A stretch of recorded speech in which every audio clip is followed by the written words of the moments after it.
Por el Ayuntamiento de Santa Úrsula y siguiendo el trabajo que se está llevando a cabo, nos hemos citado hoy aquí precisamente para intentar entender la dimensión del espacio público acerca de cómo afecta a la vida de todas nosotras. Frente a esta conversación, por situar un poco el contexto en el entorno canario, seguramente muchas de las cosas que voy a comentar ahora les suenan, porque probablemente las sufran, pero quería compartir algunos datos a los que nos estamos enfrentando ahora mismo aquí en el archipiélago.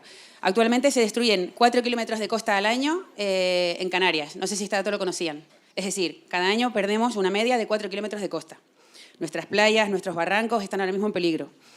Se han exterminado ya el 85% de nuestros bosques y estamos en riesgo inminente de extinciones masivas. No sé también si conocían este dato. ¿Lo habían escuchado antes? Bueno, pues ya lo saben. 1 de cada 3 viviendas es comprada como segunda casa, no como primera vivienda, por una persona extranjera.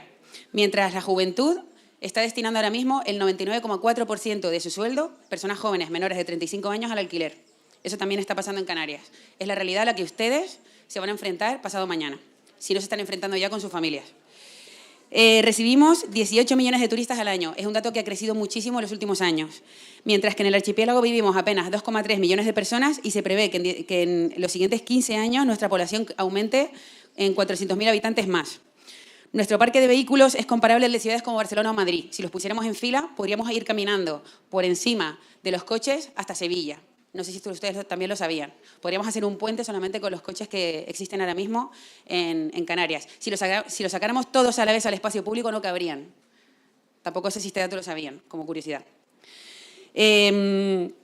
Somos la región con mayor riesgo de pobreza extrema.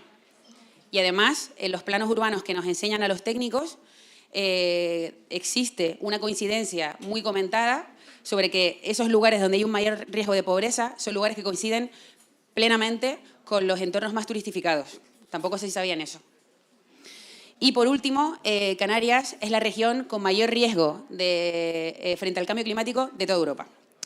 Frente a este contexto, sí que es verdad que hoy nos gustaría como arrojar otras luces, que además ya se están empezando a trabajar en el Ayuntamiento de Santa Úrsula, acerca de cómo el espacio urbano podía transformarse para mejorar nuestra calidad de vida. Es decir, para que en lugar de tener que irnos de Santa Úrsula, podamos construir un municipio mejor para nuestras vidas y podernos desarrollar plenamente aquí desde todas las esferas. El espacio público juega un papel fundamental en ello, vamos a comentarlo hoy. Y para ello,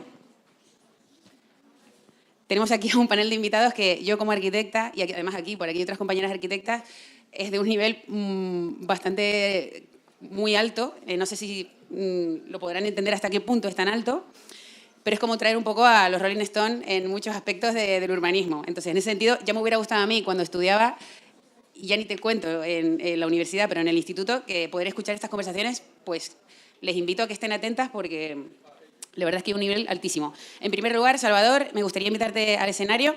Un aplauso, Salvador. Cuidado que esto resbala, ¿eh? Yo me voy a poner por aquí. No, yo me pongo por aquí, Salvador. Salvador, yo me pongo por aquí. Ponte tú donde quieras. Pues bueno, me pongo yo aquí en el centro, venga. Me pongo en el centro. Donde tú quieras. Salvador es ecólogo urbano. Él explicará ahora qué es ecólogo urbano, aunque yo creo que más o menos se entiende. Creador del concepto de supermanzana, que es un concepto que está transformando profundamente la ciudad de Barcelona ahora mismo, y del enfoque del urbanismo ecosistémico. Ha dirigido más de 450 proyectos en casi 150 ciudades del mundo. Es fundador y director de la Agencia de Ecología Urbana de Barcelona y hoy lidera la Fundación Ecología Urbana y Territorial. Además de biólogo y psicólogo, es doctor honoris causa de 2 universidades internacionales. Entre sus últimos libros destacan La planificación con fractales y 503 supermanzanas, donde propone cómo convertir las calles en espacios para la vida. Nuestra siguiente invitada es Ana Montalbán. Ana, bienvenida. Me voy a caer, seguramente. Cuidado, ¿eh? Bienvenida al debate. Ana también es arquitecta, directora técnica de la red Ciudades que Caminan, una organización que promueve ciudades pensadas para las personas. Tiene una larguísima trayectoria en la transformación del espacio público y en la planificación de la movilidad sostenible y accesible. Además de enseñar y ejercer como arquitecta, participa activamente en congresos y jornadas especializadas en la humanización del espacio público y la movilidad sostenible. Con su trabajo intenta recuperar el valor del buen urbanismo, entendido como el arte de hacer mejores lugares para convivir. Bienvenida, Ana.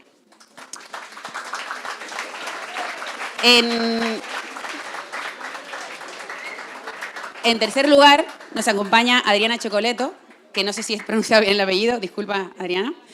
Adriana es arquitecta. Bienvenida. Ponte un fuerte aplauso para Adriana. Adriana es arquitecta urbanista y cofundadora de Colectivo Punsís, una cooperativa de trabajo asociado formada por arquitectas, sociólogas y urbanistas de procedencias diversas. Punsís lleva trabajando desde el 2005 y en el año 2016 se constituyeron como cooperativa. Trabajan para repensar los espacios domésticos, comunitarios y públicos desde una perspectiva feminista, con más de 400 proyectos realizados en el ámbito local, estatal e internacional. Abordan los proyectos desde una perspectiva de género interseccional para visibilizar desigualdades y estructuras de poder y cómo éstas influyen en el uso y la configuración de los espacios. Así que espero que esto lo puedan comprender hoy con Adriana. Un aplauso para Adriana otra vez. Y por último, que no sé dónde está, David. David Reyes, un aplauso. Cuidado con el... Eso. David es arquitecto y desde 2021 jefe del área de urbanismo del Ayuntamiento de Santa Úrsula. Tiene amplia experiencia en la redacción de planes urbanos y en procesos participativos vinculados a la mejora del territorio y la calidad de vida. Ha impulsado iniciativas ciudadanas para proteger el entorno y reflexionar sobre el urbanismo desde lo público. Además, compagina su labor con la docencia como experto invitado en la Universidad Europea de Canarias desde el año 2023. Perfecto. Y yo soy María Tomé. Me voy a sentar aquí. Bueno, bienvenidas. Después de haber utilizado el debate... Sí, lo cambié. Vale, un poco... vamos a intentar romper un poco el cliché de que las personas jóvenes de institutos no preguntan. Creo que estaría guay que de verdad fuese un debate y no una clase más. Vale, entonces les adelanto que como somos muchas personas, levanten la mano si quieren hacer algún tipo de pregunta para que sea un poco más dinámico. ¿De acuerdo? En cualquier momento pueden levantar la mano, yo cogeré turno y les daré paso cuando llegue el momento, ¿vale? Bueno, ¿qué tal? Bien, bienvenida, bienvenido. Vamos a comenzar el debate aterrizando un poco la conversación en torno a qué es esto de un urbanismo para la vida, que no sé si alguna vez habían escuchado o habían reflexionado, probablemente a lo mejor no les interese, pero les interese o no les interese, la realidad es que está afectando profundamente a la vida de las personas. Entonces, en este sentido, Salvador, bienvenido, me gustaría arrancar contigo. El caso de Canarias es un caso muy particular porque frente a los retos que suelen tener las ciudades a nivel internacional, en Canarias sí que es cierto que es un territorio muy especial porque se dan a la vez muchos de los grandes retos urbanos de nuestro tiempo. Somos la frontera migratoria más mortal del mundo, no sé si esto tampoco lo sabían. Atravesamos una profunda crisis de acceso a la vivienda, sufrimos una turistificación masiva, enfrentamos riesgos crecientes de desastres naturales como el gran incendio que hubo en Tenerife hace un par de años o el volcán de La Palma. Contamos con un altísimo porcentaje de suelo protegido, somos una de las regiones con mayor suelo protegido a nivel internacional y al mismo tiempo, como comentaba antes, somos una región vulnerable al cambio climático. Todo ello con una profundísima dependencia económica del exterior y un modelo económico excesivamente centrado en el turismo, que limita la diversificación y acentúa todos estos problemas. En este sentido, Salvador, ¿cómo consideras que podría el urbanismo convertirse en una herramienta que dé respuesta a estos retos en Canarias? Bueno, primero, muchas gracias por esta invitación. Para mí es un placer estar hoy aquí, tanto por la importancia que tiene el panel, pero sobre todo por esta gente joven que al final son los que van a vivir el futuro. Es muy importante que escuchéis. Es importante porque lo que ha comentado Ana son temas, digamos, que son muy serios. Salvador, perdona, ¿puedes pegarte un poquito más el micrófono? Sí, digo que son temas muy serios que además son de verdad. Por tanto, hay que buscar instrumentos que permitan abordar todas estas problemáticas y os aseguro que no es nada sencillo, porque hay muchos intereses detrás. Con lo cual, yo entiendo que el marco sobre el que está sustentado ahora el proceso de desarrollo en los territorios y en particular el de Canarias, yo creo que tienen los objetivos equivocados. Entiendo que para la planificación, en este caso urbanística, hay que poner en el centro de la misma primero a las personas, no a los intereses, y luego a las leyes de la naturaleza. De lo contrario, no sucede lo que nos está sucediendo. En consecuencia, tenemos que dibujar un nuevo urbanismo. Yo llevo ya un tiempo promoviendo un nuevo urbanismo, aunque no soy arquitecto. Pero, bueno, las circunstancias de la vida me han llevado a proponer un urbanismo que se llama urbanismo ecosistémico, que lo que pretende es abordar los grandes retos que tenemos hoy encima de la mesa. El urbanismo sirve para abordar retos y, por lo que sea, las ciudades hoy son las principales responsables de los grandes impactos globales y también de las disfunciones locales. Por tanto, hay que hacer un nuevo urbanismo con nuevos principios. Y los principios tienen que estar basados, como decía yo antes, en las personas y en las leyes de la naturaleza. De lo contrario, de lo que se trata ahora ya no es tanto de mejorar el futuro, sino de asegurarlo. Y ahí es donde estamos. Por tanto, ya sea en el urbanismo, sea en la movilidad, sea en el espacio público, sea en cualquiera de los ámbitos que vamos hoy a hablar aquí, a mí me gustaría que centráramos el debate no tanto en mejorar, sino en asegurar. Estamos en esa situación. Muchísimas gracias, Salvador. Adriana, me gustaría continuar contigo. En ese sentido, cuando hablamos de un urbanismo para la vida, ¿no?, que es una frase que a lo mejor se podría entender fácilmente, pero quizá podrías ayudarnos como en profundizar, ¿no? ¿Qué significa para la vida? Concretamente, cuando hablamos de ello, ¿qué significa? A mí me viene la idea, ¿no?, de un urbanismo que nos cuide, o que nos deje cuidar, o que nos cuidemos las unas a las otras, ¿no? Entonces, en ese sentido, ¿qué es una ciudad cuidadora? Y si es posible estar en el horizonte poder diseñar un espacio público que nos cuide. ¿Esto ya funciona? Ah, sí. Bueno. Bueno, hola a todos. Me encanta estar acá con esta energía joven y esperamos que os pueda interesar todo lo que estamos contando. Como dice Salvador, os invitamos a escuchar para poder alimentar la visión crítica y poder también construir entre todas un cambio de paradigma, que es hacia ahí donde vamos, ¿no? Creo que estamos todas hablando de esto acá. Nosotras, desde Colectivo.6, Colectivo.6, que somos un colectivo de arquitectas, sociólogas, urbanistas, que trabajamos también hace un buen tiempo repensando, ¿no?, cómo tienen que ser los espacios para que podamos habitarlos, ¿no? Cuando hablamos de la ciudad que nos cuida, tenemos que pensar que estamos proponiendo un cambio de paradigma, porque las ciudades se han construido, como decía también bien Salvador, y aquí estamos en base a intereses y no en los intereses ni de las personas ni de las leyes de la naturaleza, ¿no? Por lo tanto, una ciudad que nos cuida habla de un cambio radical. Parece algo evidente que los espacios deberían permitir los cuidados porque somos interdependientes, todas las personas necesitamos cuidados.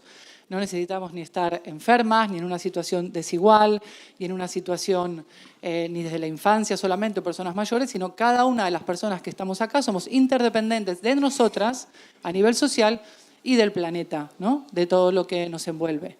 Por lo tanto, para hablar de espacios y aterrizarlo a los espacios, nosotros nos gusta decir que en realidad el cambio principal sería poder pensar que en lugar de que las personas nos adaptemos a los espacios, que nos pasa todo el tiempo, piensen ustedes cuando van a un espacio público, a un equipamiento, al transporte público, en la misma casa, en el aula, en el patio, ¿no?, todos los lugares que habitamos, no somos conscientes de todo lo que hacemos para adaptarnos, ¿no? Somos seres con una gran capacidad de adaptación al medio, ¿no?, como otros animales, ¿no? Y nos hemos ido adaptando y no nos damos cuenta que en realidad quizás el espacio no nos está cuidando, no nos está facilitando el poder cuidarnos, ¿no? Entonces, el cambio de paradigma es que los espacios se adapten a nuestras necesidades. Y de esto iremos hablando luego en las demás preguntas, ¿no? Pero para definir un poco este concepto que María trae, ¿no?, que nosotras lo venimos trabajando hace un tiempo, que es la ciudad cuidadora o los territorios cuidadores o los espacios que nos cuidan. Nosotras hablamos de 4 dimensiones del cuidado, ¿no? Que los espacios, vayan pensando ustedes qué significa también cada una de estas cosas, ¿no?, porque habla de las necesidades propias y colectivas, ¿sí? No hay soluciones únicas. Podemos decir cómo son espacios que nos cuiden, y aquí podríamos decir cómo es un espacio que sea saludable, que me permita estar en salud, ¿no?, ambientalmente, socialmente, cómo es un espacio que permita que yo cuide a otras personas, ¿no?, cómo son esos equipamientos, cómo es la movilidad, cómo es el espacio público para que yo pueda habitarlo, si tiene un espacio, si tiene todo lo que hoy comentaron en este proyecto, ¿no? Bueno, que no agradecí a la organización, perdón, al instituto, al ayuntamiento, a todos los que nos invitaron aquí. todo esto que hablaron en el proyecto previo, ¿no? ¿Qué necesitan estos espacios para poder cuidarnos, cuidar a otros, ¿no? Y cómo estos espacios también nos permiten, o son espacios que también cuiden del entorno, ¿no? En una línea más como trabaja Salvador, desde la ecología, ¿no? Nosotras hablamos de ecofeminismo, ¿no? Cómo son los espacios para poder sostener las diferentes vidas y que nos permitan cuidarnos, ¿no? Y creo que luego seguiremos hablando de más cosas, ¿no? Sí, podríamos seguir. Vale. Sí. Gracias, Adriana. Ana, continuamos contigo. Hay una frase que se maneja muchísimo desde la disciplina de la salud pública, que es muy interesante en nuestro sector, ¿no? Que dice algo así como: el código postal es más importante para la salud que el código genético. Esto me parece una frase súper evocadora, ¿no? O sea, al final nacemos con una serie de condiciones que nos marcan profundamente, pero resulta que lo que más nos está marcando es el contexto que nos rodea. Un poco lo que reflexiona esa frase. En ese sentido, ¿cómo se traduce esta idea de que el código postal influye más a nuestra salud que el código genético cuando hablamos de cómo están diseñadas nuestras ciudades? Bueno, pues empiezo dando las gracias, obviamente, a la organización, al instituto, por acoger esta actividad que me parece muy chula. Ya habría querido yo tener estas cosas en mi instituto cuando estudiaba. Y bueno, pues a los compañeros y compañeras que estamos aquí compartiendo este espacio. Hasta hace cierto tiempo, no muy lejano, se consideraba que la salud era sobre todo una cuestión genética, como dice esta premisa. Es decir, que nosotras y nosotras vamos a estar predispuestos a estar más o menos sanos en función de lo que hemos heredado de nuestra familia. Seguramente lo habréis escuchado en función con el cáncer. Una familia donde hay mucha gente de tus miembros de tu familia que ha padecido cáncer, parece que te aboca a temer que tú también lo puedas tener. Por ejemplo, quien dice cáncer puede decir diabetes o puede decir enfermedades respiratorias. Sin embargo, hoy en día se sabe que esto no es tanto así. La carga genética, la herencia de nuestra familia es importante en la salud que nosotras vamos a disfrutar, pero no es tan importante como el lugar donde vivimos. Os voy a poner un ejemplo intentando explicar un poquito qué significa esto. Vamos a imaginar que todas las personas que estáis sentadas, vamos a imaginar que esto es el mundo, ¿vale? Y que estamos organizados en 3 sitios, en 3 hábitats diferentes. Las personas que viven en esta parte, entre estas de estas dos pilastras para allá, las que estáis en esta parte central y las que estáis a mi izquierda del todo. Esta primera parte es una parte privilegiada que está viviendo en, pues, no sé, una de las supermanzanas de Salvador, ¿vale? Es un espacio donde ahora circulan pocos coches y muy lentos, hay muchos árboles, los niños y las niñas tienen muchos lugares de juego, nuestras abuelas por la tarde bajan a aquellos sitios y se cuentan pues lo solas que están, pero que en ese ratito ya están un poquito menos solas, e incluso se escucha algún pájaro, vemos que hay biodiversidad por todos estos árboles que se están plantando. Podemos disfrutar de ese espacio público sin ruido que tanto nos afecta e incluso nos es mucho más apetecible caminar que ir en coche a los lugares, por tanto nos movemos más porque incluso aunque quisiéramos ir en coche sería tan difícil que ese instrumento yo no lo voy a usar para moverme en mi entorno. Vamos a imaginar este lugar central donde no ha tenido tanta suerte y vive en un barrio pues, que está como entre el centro y la periferia, que sí que soporta tráfico, donde los árboles ya son menos, donde no tengo que ir por unas aceras muy estrechitas y cada vez que me encuentro con alguien, qué incómodo, es esto casi mejor que voy a coger el coche, lo prefiero porque me parece más cómodo, ya no tengo tanto contacto social con mis vecinos, con mis vecinas, el ambiente es mucho menos saludable porque está más contaminado por este uso abusivo del coche que hacemos entre todas en mi barrio.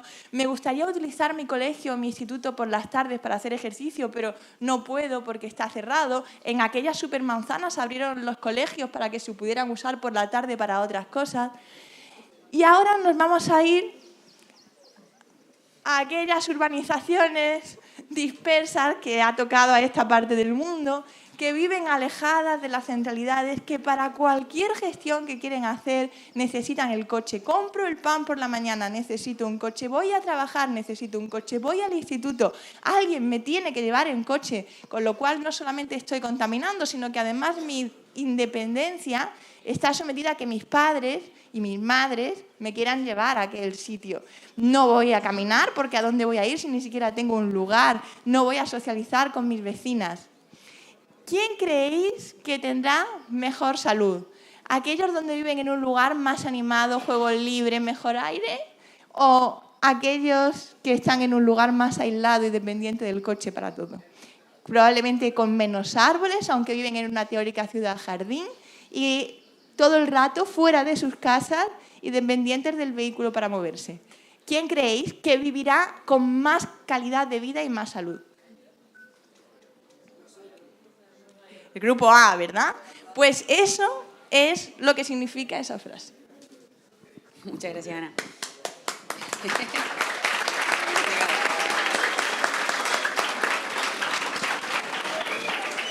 David, continuamos contigo.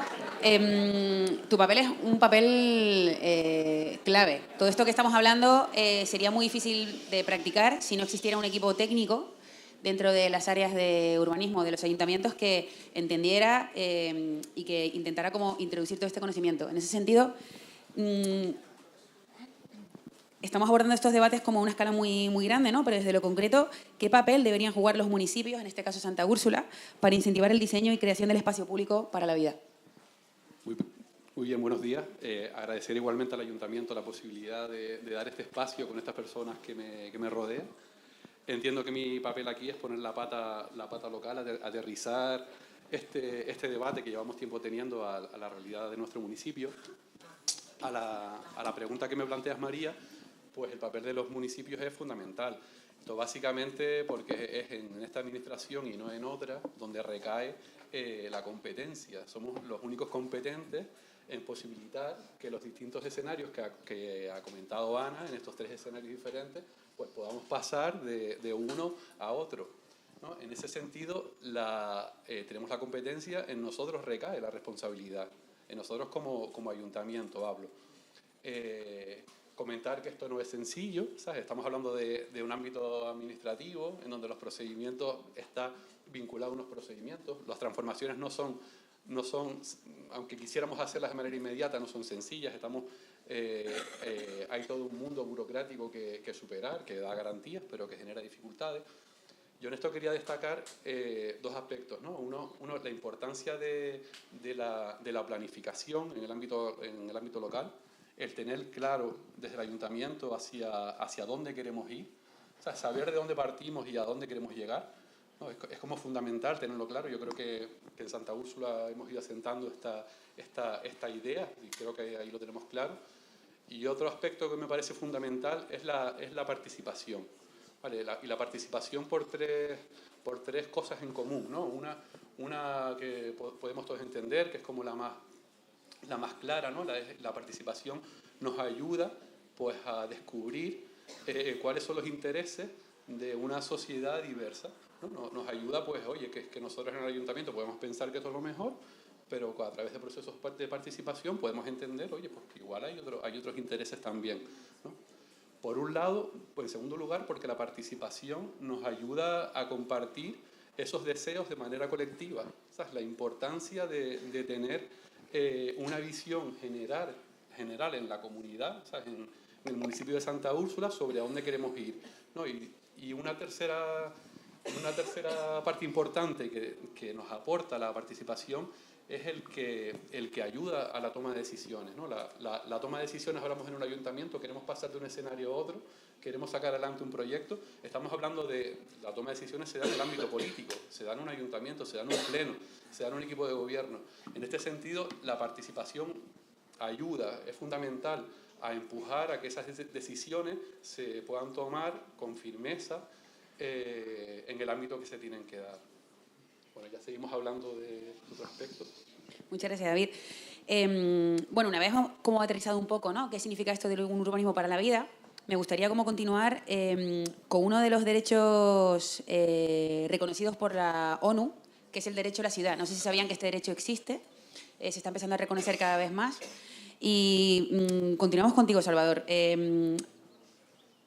O sea, este concepto realmente, ¿qué entiendes tú por el derecho a la ciudad y qué papel está jugando ahora mismo en el espacio público para garantizarlo, porque como siempre sucede, ¿no? O sea, el derecho existe, pero otra cosa es que esté protegido, garantizado y que la gente lo esté como disfrutando. Bueno, antes de pasar a la respuesta, querría decir que a veces se habla de las cosas, pero nos olvidamos de los ejemplos concretos que pueden ayudarnos a aquello que hablamos de manera teórica. Y en el caso del urbanismo, tienen ustedes un proyecto maravilloso en La Laguna, que hemos desarrollado nosotros, claro, pero que en cualquier caso permite integrar todas las piezas de las que comentabas tú como disfunciones y como impactos. El urbanismo tiene que servir para abordar los grandes retos que tenemos, si no, ¿para qué lo hacemos? Entrando en la pregunta que tú me haces ahora, yo diría que el derecho a la ciudad empieza por el derecho de los ciudadanos. ¿Qué derecho tenemos nosotros ahora en el espacio público cuando salgo ahí afuera? El único derecho que tengo es al desplazamiento y mal, sobre todo en coche, y nada más. ¿Ese es el derecho? Ahí es donde está el problema. El derecho quiere decir todo aquello que la ciudad me permite hacer.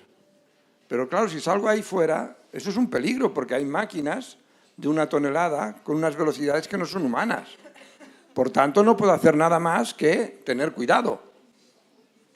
Los niños van cogidos de la mano de los adultos porque es un peligro.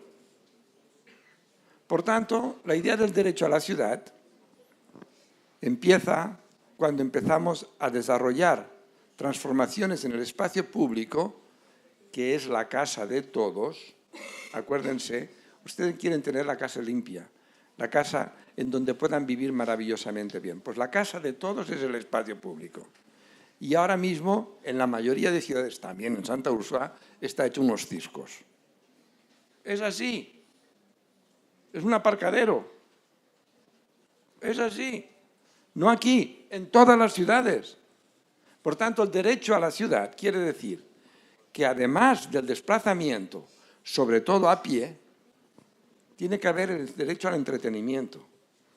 Todo eso que habéis planteado en el proceso de participación tan maravilloso se concreta en eso, en donde yo pueda estar.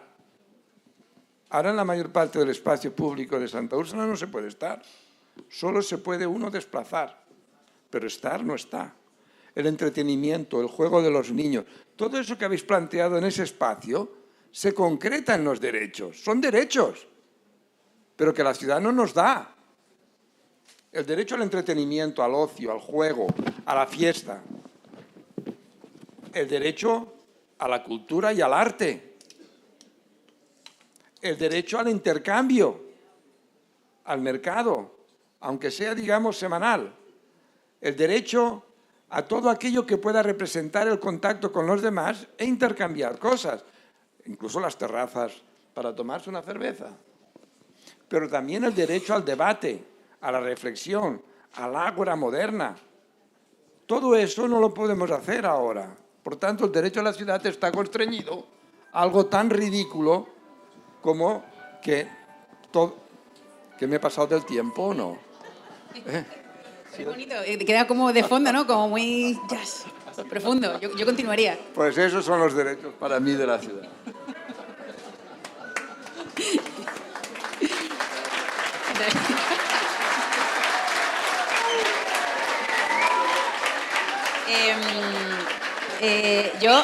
Yo sin volver a abrir el debate, yo incluso añadiría que está garantizado el derecho al desplazamiento en Santa Úrsula, pero a las 8 de la mañana, si quieres ir de Santa Úrsula a La Laguna, ni siquiera está garantizado el derecho al desplazamiento en Tenerife por la cantidad de atascos que hay.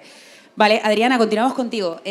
A ustedes, a Punsis, les hemos escuchado siempre una frase que me parece brutal, que es esa idea de que el espacio público es un disciplinador social. En muchos aspectos, ¿no? Entonces, desde la experiencia de más de 20 años de Punsis, visibilizando las desigualdades y estructuras de poder, ¿cómo afecta el diseño, uso y gestión de las decisiones urbanas que se van tomando en la vida de las personas? O sea, ¿tenemos este derecho garantizado? Y, sobre todo, ¿quiénes se están quedando fuera de este derecho a la ciudad? Sí, sumando, ¿no?, otras capas a la idea del derecho a la ciudad que también comentó Salvador. Por cierto, me gustó mucho esto, me quedo con esta idea de los 3 modelos urbanos, está muy bien, gracias. Volviendo al derecho a la ciudad, sí, en realidad el espacio, el diseño del espacio, cómo está planificado, las decisiones que se toman sobre él, condiciona nuestra vida. O sea, en ese sentido, ¿no? Disciplinador en el sentido que es el espacio que nos debería garantizar los derechos, pero por otro lado también es el espacio que nos puede quitarnos estos derechos, ¿no? Y lo que me gustaría añadir dentro de nuestra visión, desde este urbanismo feminista en el que trabajamos en Puncis, es que hay unas jerarquías y unas desigualdades que no se dan igual estos derechos a las ciudades, ¿no? A las ciudades, a los pueblos, a los barrios, al espacio que habitamos, ¿no? Nosotros hablamos de puntualizar fundamentalmente la experiencia encarnada, diferenciada que tenemos entre mujeres y hombres y otras disidencias, que no se dan de la misma manera, ¿no? Y me encantaría también poder saber cómo vive cada una de ustedes en estas diferencias, ¿no? Somos hombres, mujeres, jóvenes, chicos, chicas, ¿no?, que tenemos diferentes edades, diferentes orígenes, quizás diversidades funcionales, estamos en diferentes ciclos vitales, por lo tanto somos diversas, ¿no? Y ese derecho a la ciudad no se da de la misma manera. Lo que está evidenciado cuando hablamos del acceso a la ciudad y el acceso a los recursos, que en realidad el derecho a la ciudad es el que nos debería garantizar poder acceder a los recursos que sostienen esa vida que queremos cuidar, de la que hablamos antes, ¿sí? Vemos que es muy diferente si somos hombres y mujeres fundamentalmente, ¿no? Antes hablábamos de cuidados. Más del 70% de las mujeres, ¿no?, a nivel mundial somos encargadas de los cuidados de otras personas.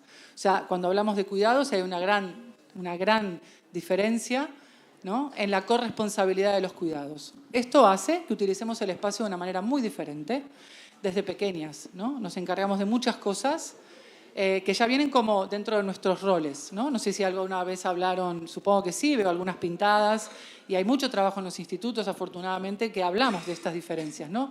Los roles de géneros, ¿sí?, la división sexual del trabajo, eso que parece una antigüedad, todavía las estadísticas dicen que existe, que todavía hombres y mujeres tenemos experiencias diferentes, determinadas por una visión de la vida que nosotros le llamamos androcéntrica. Sí.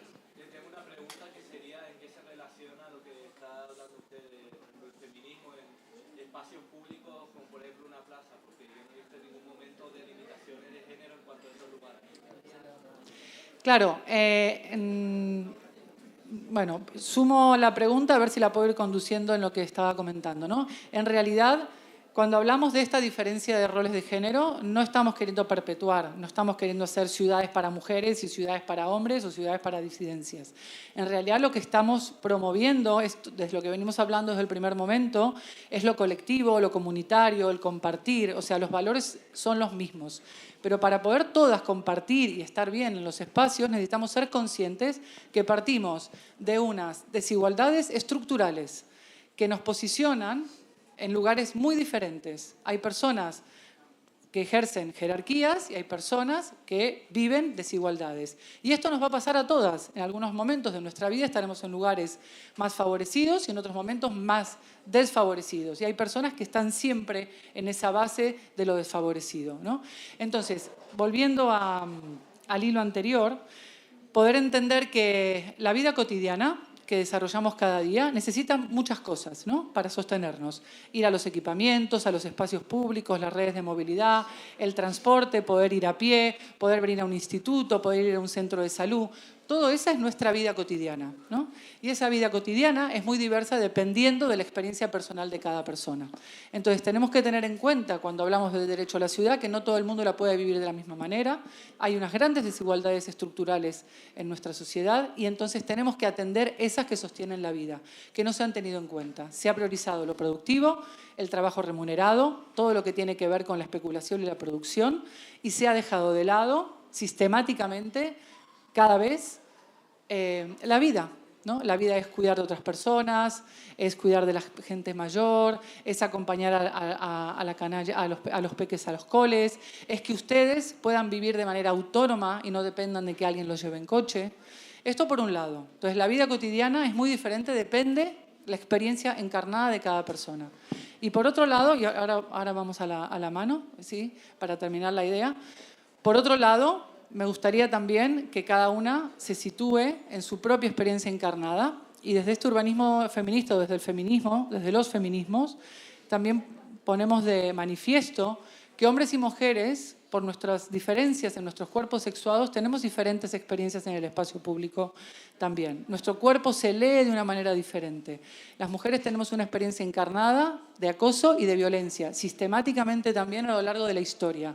Y a día de hoy seguimos teniendo que visibilizar estas diferencias. No es lo mismo seguramente para alguna de las chicas que está aquí volver sola a las 10 de la noche a casa que para alguno de los chicos.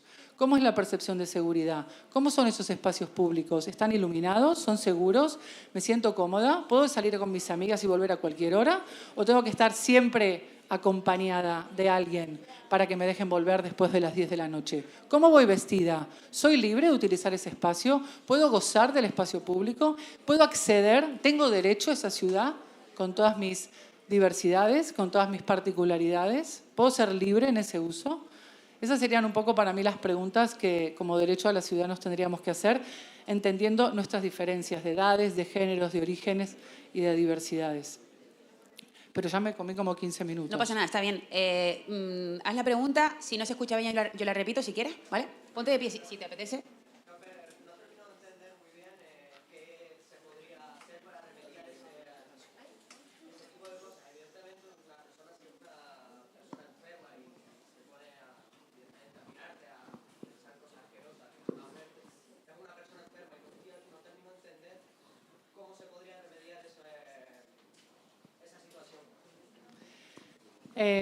Bueno, ¿vamos después? ¿O ahora lo digo muy sí. rápido? Yo creo que sí, claro. ¿Sí? ¿Va bien? Sí. Yo quiero, Sí.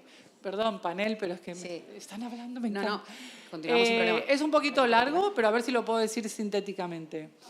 Las desigualdades estructurales, en esta mesa estamos hablando del hecho urbano, ¿sí? Que también somos parte de las personas, evidentemente, ¿no?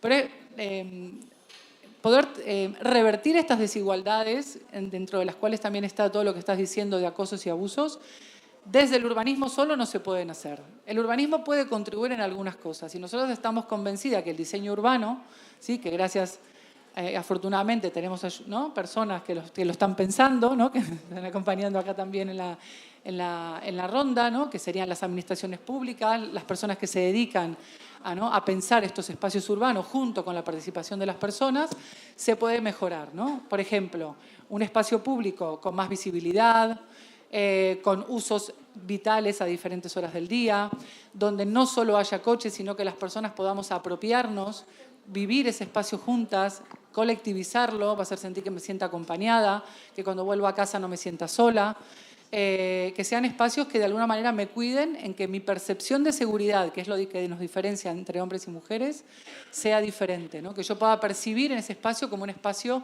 agradable, seguro. A que cuando pasamos por una calle donde no hay nadie, que huele mal iluminada, donde el ayuntamiento se olvidó de barrer y de mantener, dependiendo del horario y en qué situación estemos, nos da como un poco más de cosa pasar. A que el diseño condiciona también, ¿no? No lo va a cambiar todo, pero nos puede ayudar a sentirnos más seguras. Y después habrá otras cosas que ayudarán a cambiar eso. El urbanismo puede contribuir desde ahí. De todas formas, yo aprovecho para invitar al instituto, que quizás si esa pregunta es muy difícil de responder en un debate como este de una forma tan rápida, pero quizás sería un buen momento para plantear un taller sobre urbanismo desde esta mirada de la inclusión. Además de Punsis, aquí hay dos compañeras, por ejemplo, expertas en género también, y se podría organizar algo. Yo lo lanzo así como idea por si les interesa seguir profundizando, porque se podría trabajar solamente en el entorno escolar del instituto, sin salir ni siquiera de aquí. Sí. Vale, espera, perdón.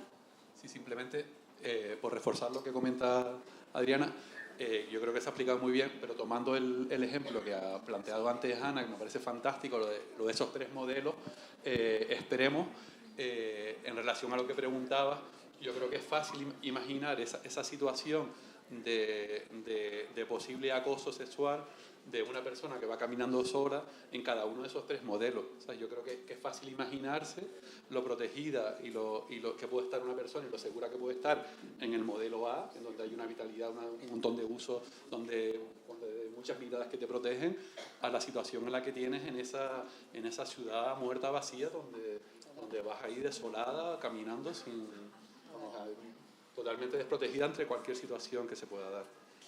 Había otra pregunta por aquí. Todavía no entiendo qué tiene que ver el derecho de la ciudad con el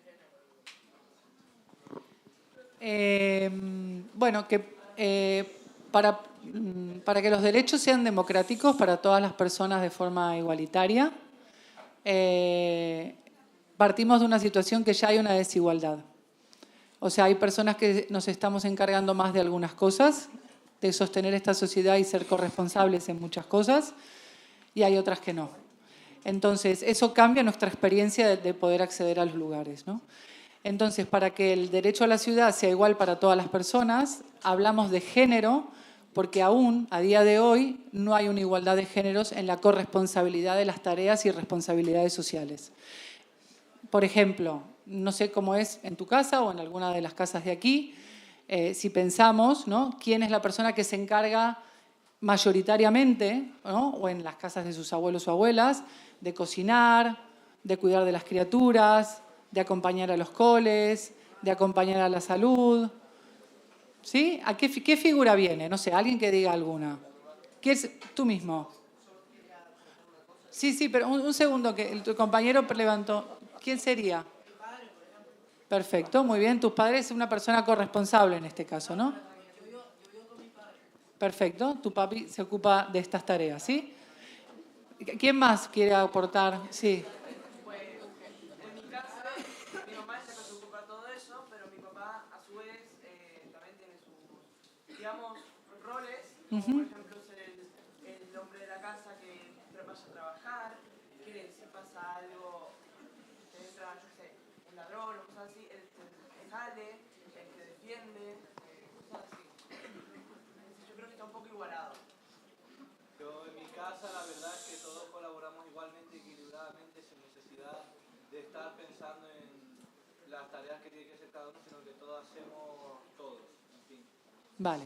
A mí me gustaría, como para cerrar y que siga el panel, dejo algo ahí y paso palabra, que no personalicemos la experiencia, ¿sí? Hay datos que podemos facilitar, ¿no?, de cómo se organiza la sociedad actualmente, y que no lo personalicemos en cuanto necesariamente a roles, sexos y la experiencia personal en cada casa, ¿no? Podríamos hablar de que los cuidados no se han tenido en cuenta, que se ha valorado lo productivo, que está del lado de lo productivo está el coche, las tareas remuneradas, y que todo lo que tiene que ver con los cuidados, ¿sí?, que es todo lo que acabamos de ejemplificar recién, no se ha tenido en cuenta y se ha desvalorizado. Si no, no tendríamos la calle como la tenemos, ¿no?, que es todo lo que también lo que estamos comentando, ¿no? De fondo, quien sostiene todo eso siguen siendo mayoritariamente mujeres. Este es el dato, ¿sí?, más allá de lo personal. Por eso es necesario hablar desde una perspectiva de género, también para evidenciar las desigualdades en el acceso a la ciudad, que era la pregunta que nos acompañaba. Pero bueno, me gusta que genere debate esto, sí, y que los interpele. Esto me parece lo mejor de lo que está pasando. Ahora continuamos contigo, ¿vale? Para continuar el debate. Yo, por compartir un dato que sustenta un poco lo que está comentando Adriana, estadísticamente, para intentar entender otras realidades que se viven en paralelo, las mujeres destinamos al año 780 horas más a las labores de cuidado que los hombres. Ese dato está sobre la mesa a nivel internacional, para situar un poco lo que está comentando Adriana. Ana, continuamos contigo. Hay ciertos espacios, que lo comentamos al principio, como los colegios, los centros de día, incluso los centros especializados en salud mental, donde, por ejemplo, no sé si algunas personas conviven con personas que tienen deterioro cognitivo, problemas de movilidad, Alzheimer, personas mayores, probablemente muchas iban con sus abuelas y abuelos, pero realmente esas personas no se pueden mover de manera autónoma en el espacio público, y la realidad es que los centros de día son en muchas ocasiones el único espacio público que pueden disfrutar con soberanía, ¿no?, que es un poco lo que comentaba Adriana antes. Entonces, en ese sentido, Ana, continuando la conversación, ¿crees que estas infraestructuras están realmente pensadas como espacios públicos seguros, accesibles y cuidados? ¿Estamos entendiendo el impacto que tiene el espacio público en estas infraestructuras? No, obviamente no. Respondo muy rápido con ese no y me paso al debate de antes porque me parecía súper interesante. Pero luego volveré sobre la pregunta, porque está todo hilado y relacionado. Yo comprendo lo que... No quiero dejar pasar tu pregunta primera, con la que se abrió este turno de debate, porque entiendo que esto es muy difícil de entender, sobre todo si no hay una mínima lectura previa o un mínimo hablar previo sobre qué es esto de la perspectiva de género y el diseño o la planificación del espacio público con perspectiva de género. Esto que tú has dicho, yo voy a una plaza y a una calle y no encuentro un sitio de hombres y un sitio de mujeres. Y ojalá no lo encuentre nunca, a lo mejor en algunos países existe. No es nuestra realidad. Pero eso que no es visible, en realidad sí existe de manera invisible. Cuando hablamos de esta perspectiva de género de los cuidados, vamos a abstraernos de si somos hombres o mujeres. Vamos a hablar de las tareas asignadas al género femenino, que siguen siendo todavía mayoritariamente realizadas por mujeres, aunque también ya hay muchos hombres que las realizan. En el espacio público, en las calles y las plazas, sí hay una segmentación muy clara. ¿Qué hay más en Santa Úrsula? ¿Calles o plazas? Ahí está la segmentación. El libro que acaba de sacar Salvador, que me ha encantado, porque además, bueno, eso ahora lo puede contar, Convertir calles en plazas. La segmentación real que tiene que ver con esta perspectiva de género de la que se está hablando es que la mayor parte del espacio de las ciudades está pensado para pasar. Esas son las calles. Y muy poquita parte del espacio público está pensado para estar y para el cuidado. La mayor parte de ese paso es longitudinal, que es el espacio que se asocia a ir al trabajo. Una persona que asume un género masculino productivo, tu padre, que cuida de la casa y que va cuando viene un ladrón y que va a trabajar, sale de casa, va a trabajar linealmente y vuelve, utilizando las calles para esa movilidad lineal. Una mujer, no. Una persona que se encarga de los cuidados del género femenino, como a lo mejor también son hombres, sale de casa y tiene un movimiento mucho más zigzagueante. Sale de casa, acompaña a los niños y a las niñas al cole, pasa por una tienda y compra algo que hace falta para luego el momento de la tarde, pasa por casa de su madre a ver si se encuentra bien porque vive sola, aprovecha para hacer una gestión administrativa en el colegio o en el ayuntamiento y finalmente va a su puesto de trabajo. Y cuando sale por la tarde, igual. Eso está demostrado. Son movimientos mucho más zigzagueantes. Son las que acompañan a personas mayores en el espacio público que necesitan cuidados y las que acompañan a los niños y a las niñas por las tardes en los momentos de juego si es que salen a la calle, que no todos salen. Por tanto, sí existe una fragmentación, porque ese movimiento transversal se acota a los pasos de peatones. Cuidado. Mientras que ese movimiento longitudinal masculino, podemos decir así, tiene todo el predominio, el transversal tenemos que ir buscándolo a través de pasos de peatones que muchas veces ni siquiera están bien adaptados para hacerlos con una silla de ruedas, un carro de bebé o un carro de la compra. Todos ellos instrumentos asociados a ese género de lo femenino y de los cuidados. Pero es que al mismo tiempo los lugares de estancia no son las calles, son las plazas, que son como esos lugares en peligro de extinción que tenemos que ir a buscar, muchas veces lejanos de los lugares donde vivimos, sobre todo si nos tocó en el modelo C. Entonces, es ahí donde está esa brecha de género en el espacio público. No la vamos a encontrar delimitada con cuál es el espacio del hombre y de la mujer, pero sí está en esa fragmentación. Y ando con la pregunta, eso también se traduce a esos entornos que deberían tener un tratamiento prioritario: colegios, centros de salud, centros de día, bibliotecas, equipamientos públicos. Por defecto, esos espacios son importantes porque concentran a mucha gente que aquí cambiamos a la perspectiva de edad. Gente mayor, muy mayor, o gente muy joven. La ciudad tampoco está pensada para niños y niñas, para los adolescentes, las adolescentes. La gente mayor no está pensada, es la perspectiva de edad. Ahora se habla de una ciudad 880, por poner un número, una ciudad que garantice el derecho a la ciudad para personas desde las más pequeñitas, 8 años me parece demasiado. Hay que pensar en los niños que salen a la calle dando sus primeros pasos. Y las mayores que necesitan cuidados o que bien quieren disfrutar de un envejecimiento activo. La ciudad no está pensada para estas personas. Estas personas se concentran mayoritariamente alrededor de estos lugares, como podría ser el instituto. Nosotras, desde la red de ciudades que caminan, tenemos una premisa básica. Estos entornos a los que se refería María, que deberían ser considerados entornos prioritarios, son los primeros en los que se ha de actuar y son los que deben de ser prioritarios para las personas. Por defecto, deberían ser espacios sin coches. La ciudad no necesita que todas sus calles sean para circular ni para aparcar. En ese proceso de selección, los espacios que acompañan a estos lugares de los que hablaba María, por defecto, igual que un hospital es un lugar sin humos o todos estos que aparecen, deberían ser así. Instituto, la comunicación principal de la ciudad, donde no voy a poder hacer cortes al tráfico, estudiaré medidas que lo relajen, lo rebajen, lo dulcifiquen. Pero es que la mayoría de los centros educativos, de los centros a los que te referías, no están en esa situación. Y parece que tenemos que andar pidiendo permiso para hacer esas transformaciones en lugares que son prioritarios, que ya lo decía Buchanan en los años 60. Con el 80% de las calles es capaz perfectamente de soportar un 20% del tráfico. El otro 20%, el tráfico será principal, pero en ese otro 80% el tráfico puede ser muy calmado, residual y no ser el protagonista. Esa cifra hay que tenerla en mente a la hora de actuar en esos lugares por defecto. Yo esto lo pondría como una medida por defecto. Por defecto en un colegio no se aparca en la puerta del colegio. No. Porque son otros muchos usos, como los que habéis planificado en esa experiencia que me parece maravillosa, los que tienen que florecer. Los aparcamientos habrá que buscarlos fuera de la ciudad y luego caminar o acceder en otros medios si la ciudad es muy grande. Los zapatos de calle, que son los coches, los dejamos a la entrada y el espacio de convivencia lo aprovechamos para convivir. Vale, muchas gracias. De todas formas, toda esta cuestión de género que estamos hablando la vamos a continuar ahora en el siguiente bloque, que es el de movilidad. Así que, Adriana, si quieres seguir comentando algunas cuestiones, podemos continuar ahora.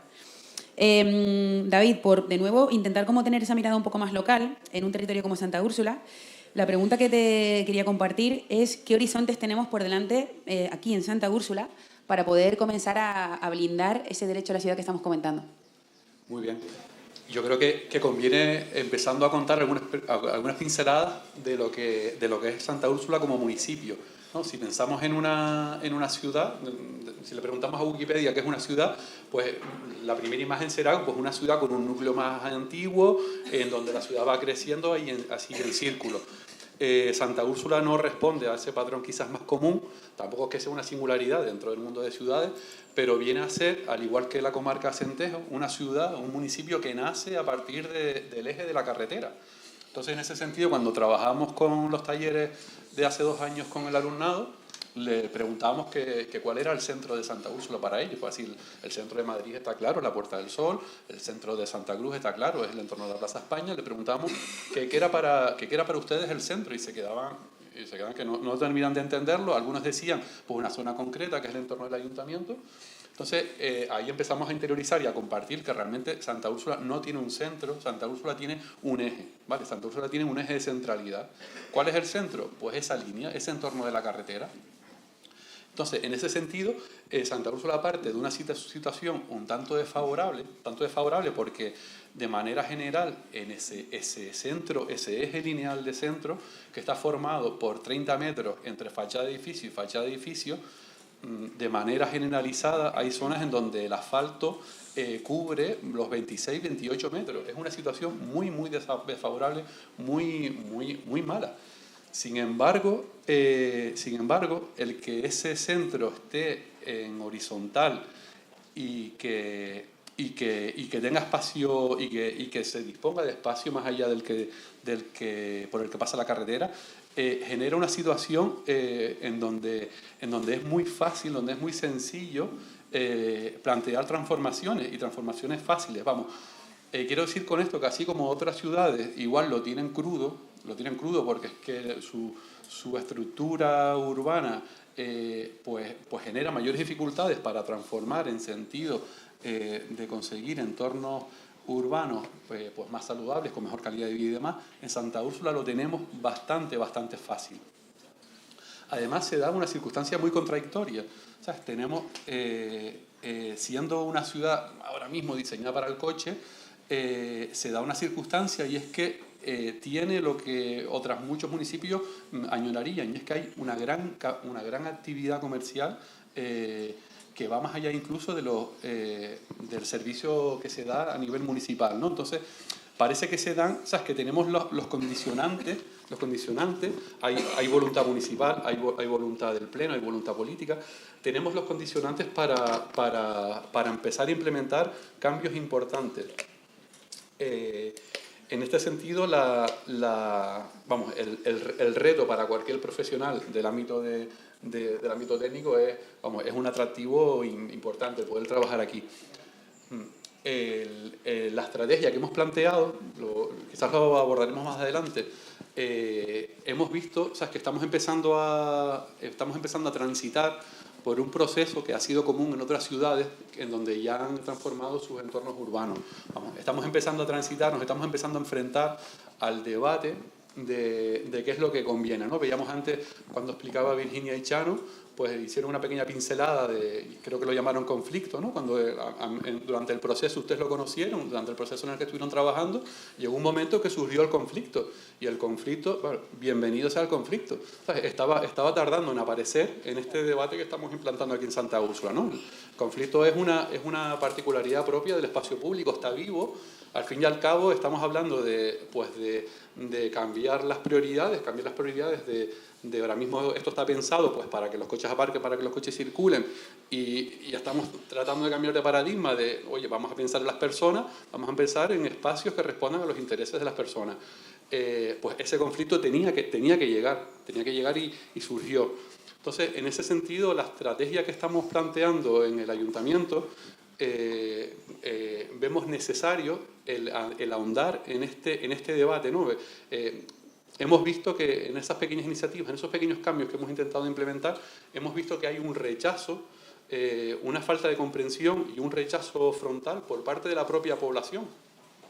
¿Vale? En los mismos talleres, cuando empezamos a trabajar con el instituto, ustedes mismos, me refiero a ustedes el alumnado, recuerdo que ante debates, ante conversaciones como la que estamos teniendo aquí, ustedes mismos decían, ante la posibilidad de eliminar los coches del frente del instituto, ustedes mismos decían, pero oye, ¿y dónde vamos a aparcar? ¿Y por dónde van a pasar los coches?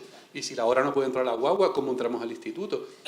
Vale, la estrategia que estamos planteando en el ayuntamiento entendemos fundamental en invertir, no tanto en proyectos, que también hay que invertir en proyectos, es invertir en seguir provocando ese debate en clave de participación, en clave de autoconcienciación, en reflexionar en que estamos insistiendo en los colegios y los institutos, entendemos que es como la plataforma para que ese debate se dé en las personas adultas. ¿Vale?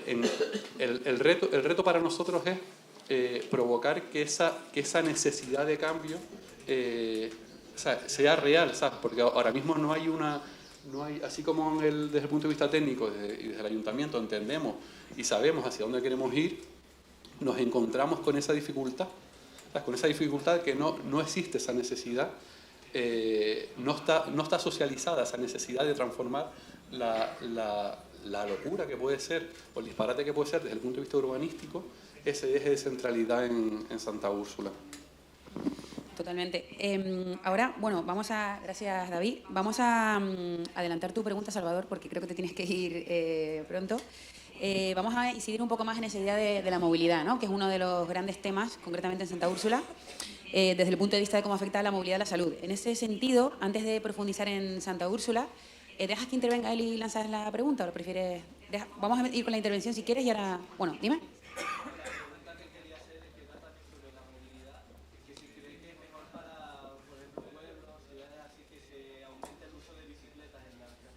Perfecto. Me has robado la pregunta de la boca. Porque además, hablamos mucho de bicicletas, pero claro, 3.718 metros, ¿no? Tenerife. Vamos a hablar de eso ahora. Heredo tu pregunta, si quieres, ¿no? Un componente importantísimo, la bicicleta. Y Santiago, me gustaría como que abordaras esta respuesta de una forma, tú que conoces bien Canarias, de una forma un poco más amplia, ¿no? O sea, ¿qué retos específicos identificas como profesional en Canarias desde tu experiencia en todas las ciudades en las que has trabajado? En materia de movilidad, ¿cómo se puede avanzar hacia un modelo más justo y saludable en un territorio disperso y frágil, como comentamos antes? ¿Y qué alternativas tenemos más allá del coche, incluyendo también, por ejemplo, lo que comenta el compañero de la bicicleta? En 5 minutos. Sí, por favor, resuélvenos esto, si puede ser, en 5 minutos. Ahí vamos. Bueno,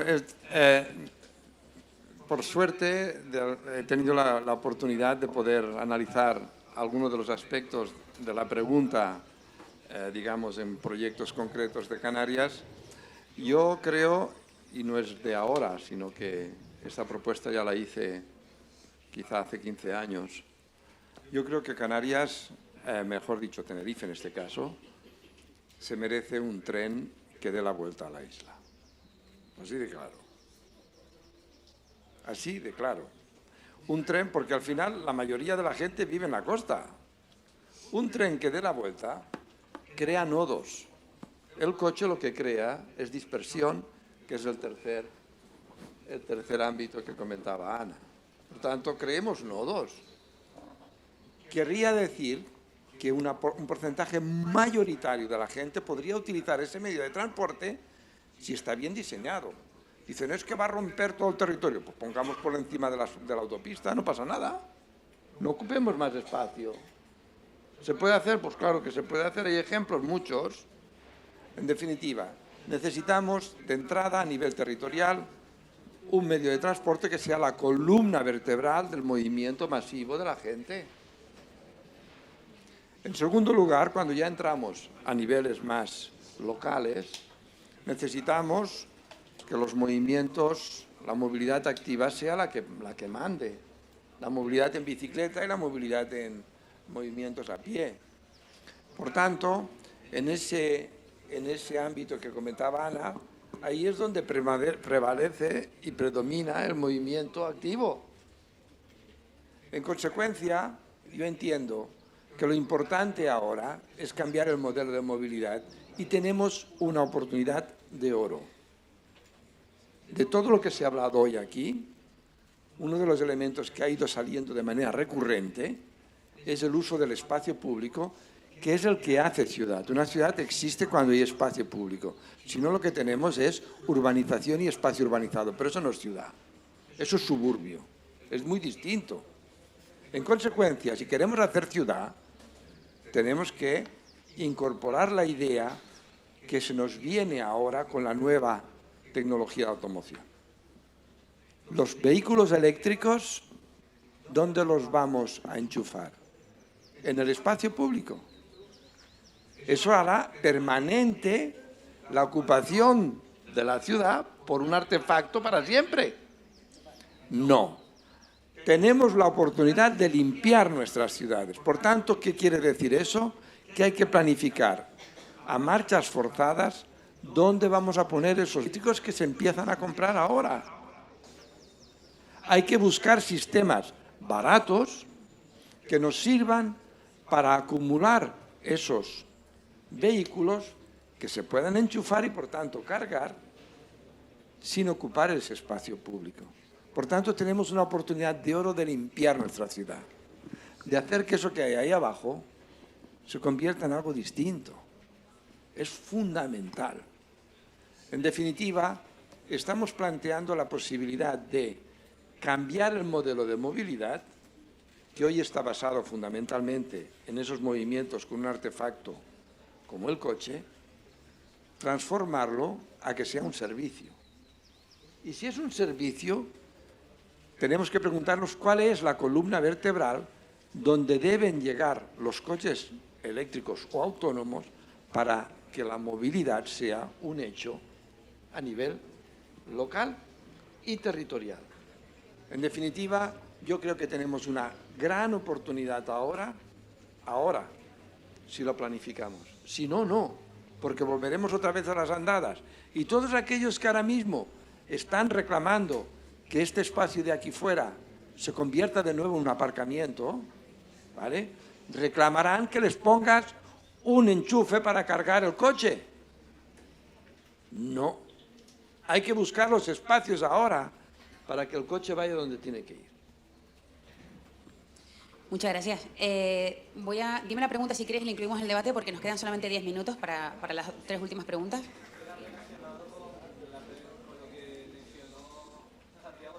Salvador. Salvador. Soy Salvador.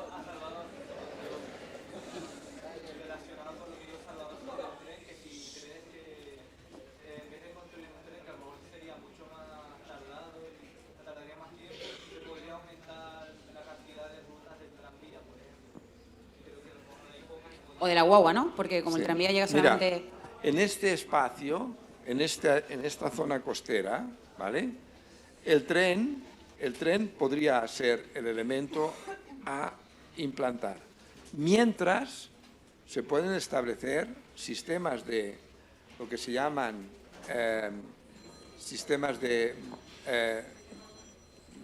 autobuses rápidos con, digamos, con Lanzadera, ¿no? A lo mejor. lanzaderas express, o combinados, lo que podría ser, digamos, espacios en donde en la autopista ahora se pudiera tomar una parte de la propia autopista para que solamente se dedicara al transporte público, ¿de acuerdo?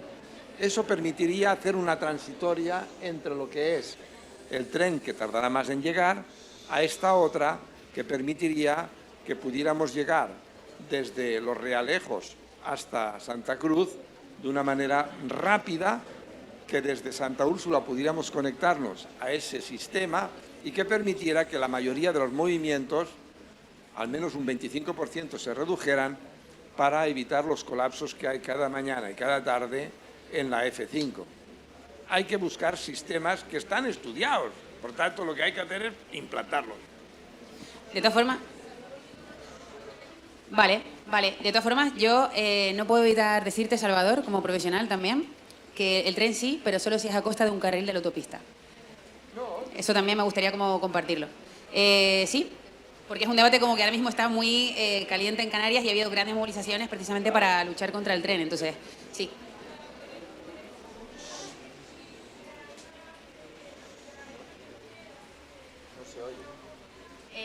Perdona, ¿te importaría o te dejamos el micrófono? Gracias, Adriana. Así se escucha también porque nos están grabando, por si no sabían. Para poner para poner el tren, ¿no habría que destruir parte de la isla así que nos queda de...? No, mujer, no. A ver, la propuesta que yo vengo haciendo desde hace tiempo es que tenemos un espacio ya ocupado por una autopista, ocupemos la parte superior en donde vaya el tren. De manera que no tenga ninguna fricción, que vaya como un tiro, que luego salga donde tenga que salir para parar. En algunos casos, en otros puede ir incluso directo, dependiendo, pero tenemos el espacio ya está. ¿Por qué tenemos que construir un tren que el 50% vaya en túnel con lo que ello representa? ¿Por qué tenemos que romper el paisaje más de lo que está roto? No, se puede hacer, pues, es una cuestión que ya está estudiada también. Por tanto, esa alternativa es la que yo propongo. El compañero quería por aquí, es en la línea del tren también, entiendo, ¿no?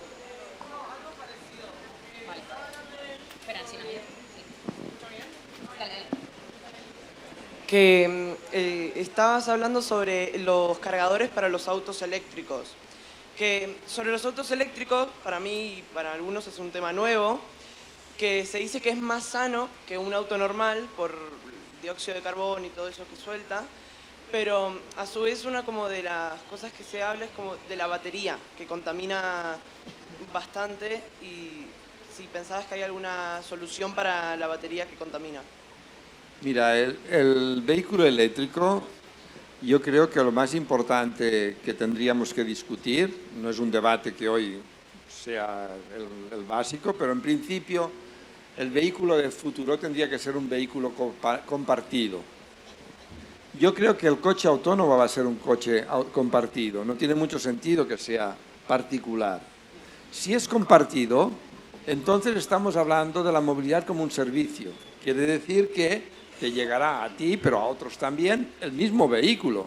Con lo cual no necesitaremos tantos vehículos, haremos que sea mucho más eficiente y luego tendremos esas columnas vertebrales que son los transportes públicos masivos como el tren o la guagua, etcétera, en donde llegaremos a ese punto para que nos desplacen a grandes distancias o a distancias medias para que de alguna manera podamos llegar a cualquiera de los destinos que ahora mismo llegamos con el coche particular.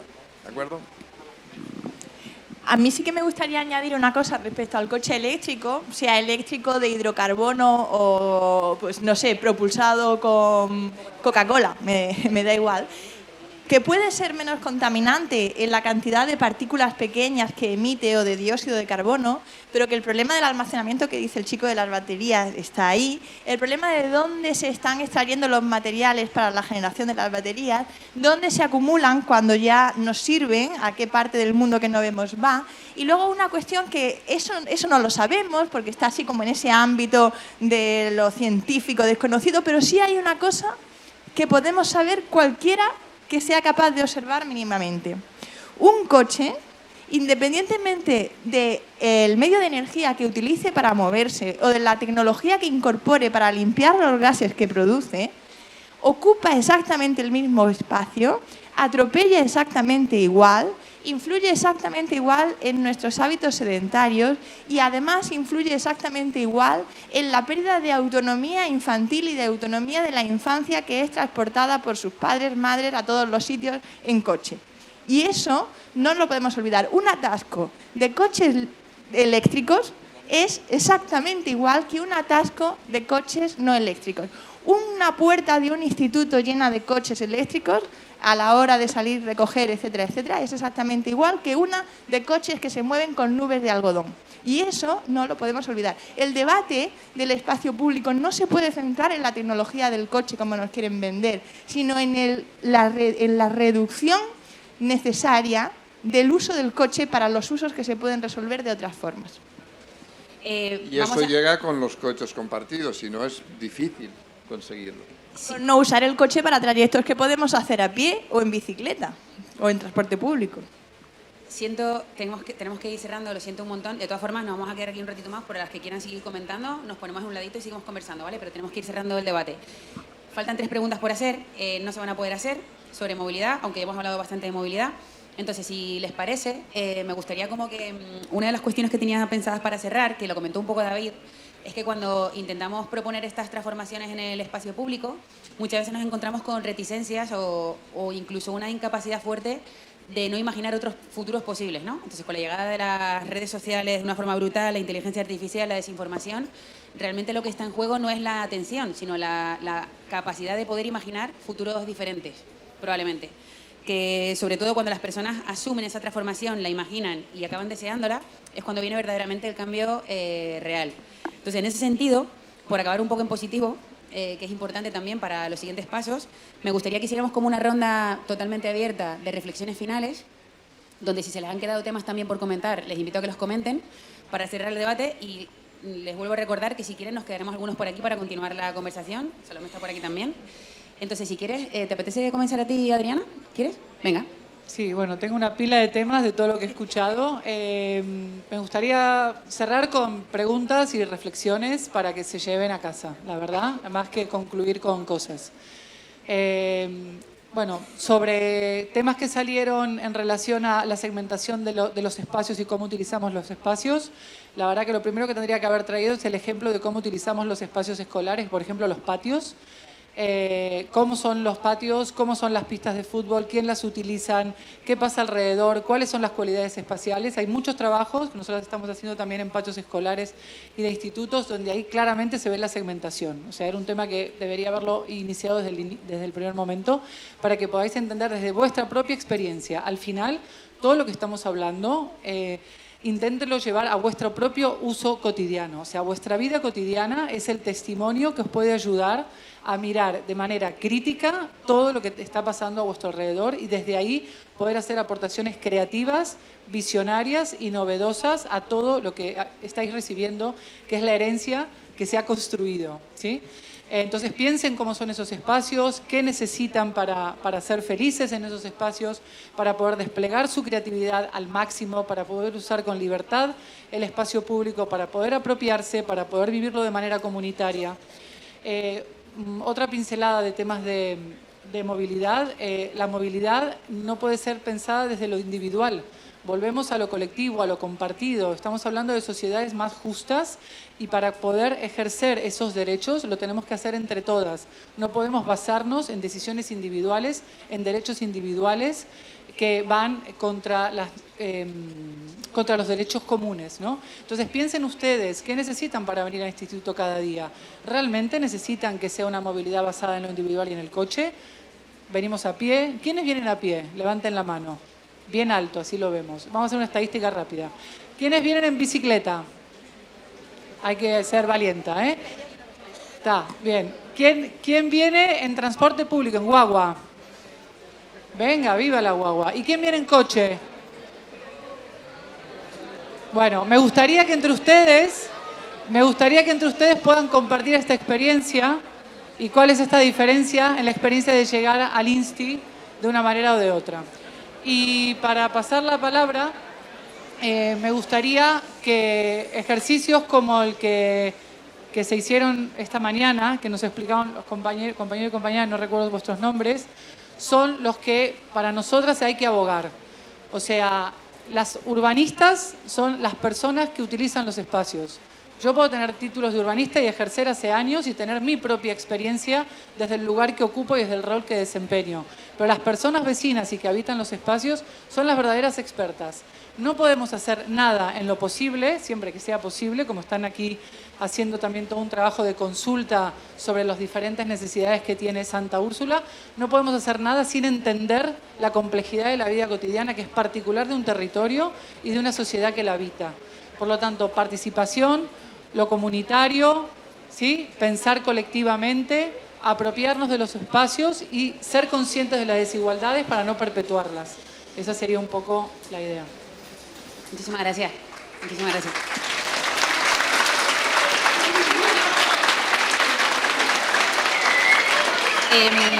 Tenemos que ser un poquito, no es que te hayas extendido ni nada, está genial, pero si podemos ser un poquito más breves.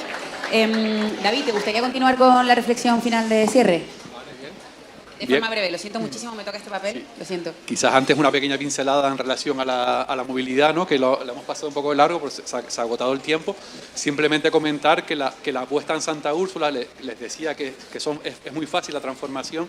La apuesta en Santa Úrsula es, visto que es muy fácil ser transitada a pie, me estoy refiriendo a lo que es el eje central, ¿vale? La apuesta y la planificación que tenemos sobre la mesa es el habilitar, el disponer que hayan lugares en donde poder dejar el coche, que están identificados, están mapeados, con la idea de que se puedan liberar de ese uso del coche todo lo que llamamos como vía secundaria. Vale, esa es la planificación, la previsión que está planificada, ¿vale? Es muy fácil, es sencillo, o sea, tenemos la ventaja de que siendo territorio insular, la carretera, esa centralidad, discurre por una zona horizontal, ¿no? Y entonces, bueno, pasando ahora a lo que es el cierre, a ese futuro imaginado, ¿vale? Pues querría imaginar, insistiendo en lo que yo he dicho, ¿sabes?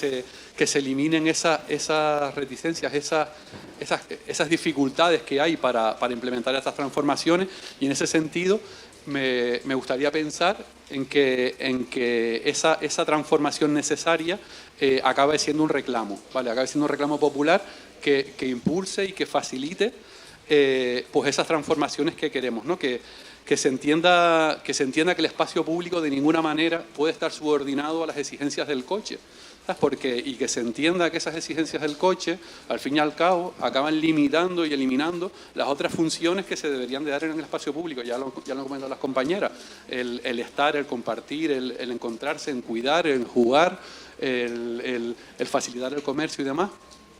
Y en ese sentido entiendo que el reto que tenemos está en eso. Y yo la verdad que soy bastante optimista porque entiendo que las condiciones favorables se dan a nivel municipal, ¿no? El reto está en convencer para poder transformar. Entiendo que los pequeños pasos, las pequeñas implementaciones que estamos haciendo ayudan bastante porque ayudan a visibilizar de qué estamos hablando y en ese sentido confío en que en pocos años Santa Úrsula vaya mejorando de manera cualitativa y cuantitativa. Muy bien. Muchas gracias, David. Y ya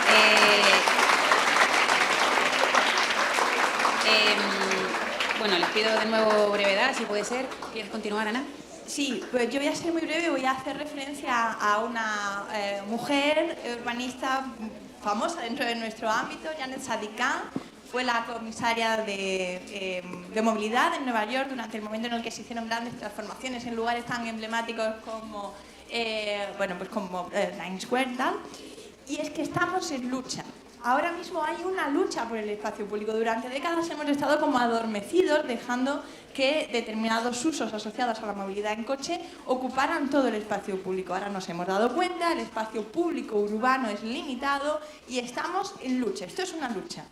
Y a nadie que tiene privilegios y se le quieren quitar, le ha parecido bien a lo largo de la historia. Con lo cual, cuando hacemos operaciones como la del instituto, es normal que una parte de la ciudadanía, de esa que también está invitada a la participación, diga no, no, no, no, no, porque me estás quitando mis privilegios. Pero es que eso ha sucedido a lo largo de la historia de la humanidad. Y como estamos en una lucha, habrá que armarse con toda esa otra gente que dice sí, sí, sí, sí, pero que está silenciada. Y que muy buena parte está aquí, o está cocinando en sus casas, o atendiendo a sus personas mayores. Hay que hacer que la voz de unos pocos no pueda ser más que la voz dormida y silenciada de otros muchos.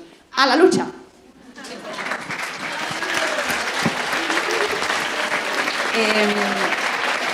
Muchas gracias, Ana. A ver. Salvador, para cerrar contigo, si debates. Bueno, yo quería, para cerrar de manera rápida, hay una cuestión que una vez me sucedió. Llamé a varios de mis colaboradores, una decena de mis colaboradores, gente joven, ingenieros, arquitectos. Los llamé a mi despacho y les pregunté, mira, estamos en una supermanzana, los chavales salen del instituto y deciden, en su interior de la supermanzana, ponerse a jugar a fútbol en medio de la calle. En la supermanzana se puede hacer eso. Y ponen sus mochilitas, se ponen a jugar. Y llega un vecino que tiene el aparcamiento más allá del campo de fútbol. Y les pregunto, ¿qué hay que hacer? Todos, gente joven, me dijeron, sacan las mochilas, pasa el coche y se vuelven otra vez a poner a jugar. Luego, el que tiene derecho es el que va en coche y es adulto. Uf. Es un tema que lo tenemos aquí en la cabeza, porque en la cabeza tenemos, como vosotros preguntabais, ¿y qué hacemos con los coches cuando llegamos al instituto? El problema está en que está dentro de nuestra cabeza. Y yo les dije, ¿no sería más lógico que estableciéramos unas reglas del juego? Como por ejemplo cuando hicieran un gol o cuando la pelota saliera fuera. Entonces, que pasara el coche, pero mientras tanto no. Y ese elemento tan fino define los derechos por igual. El segundo elemento para mí es que os felicito por el proyecto tan maravilloso que habéis hecho en ese proceso de participación. Porque sin daros cuenta habéis convertido lo que es una calle transitada por los coches y aparcada con los coches en una plaza. No sé si os habéis dado cuenta que habéis metido un montón de usos que se asimilan a una plaza, lo cual quiere decir que tenéis que reivindicar que eso se haga de verdad. Haced una plaza ahí. No pasa nada. No pasa nada. Y tenéis tanto derecho vosotros como cualquier otro que tenga un negocio. Vuestro negocio es vivir en la ciudad, vivir enfrente de ese instituto y hacerlo. Yo le pido al ayuntamiento que tenga el coraje de hacerlo. En todos los casos que lo hemos hecho, y lo hemos hecho en tantos sitios, nunca pasó nada. Al contrario, crear una plaza donde no lo hay. Encantado. Salvador, te persigue la música. Vale, pues nada, por cerrar con esa música que está muy bien metida para el final. Muchas gracias a Salvador, a Ana, a David y a Adriana por compartir este espacio. También agradecer al Ayuntamiento de Santa Úrsula, me encanta la música de fondo, por estos espacios de reflexión tan importantes. a Salomé Fernández, la concejala de Deporte, Salud y Ocio y Tiempo Libre, creo que no me dejaron nada fuera, a Pedro Millán, director insular de Medio Ambiente, a Cristina Espada, de la DGT, del proyecto STARS, también a V de Vida, que está aquí Alberto, que llevan impulsando este proyecto ya 6 años, casi nada, por organizarlo y por querer contar conmigo para la moderación. Muchísimas gracias y bueno, un poco como reflexión final.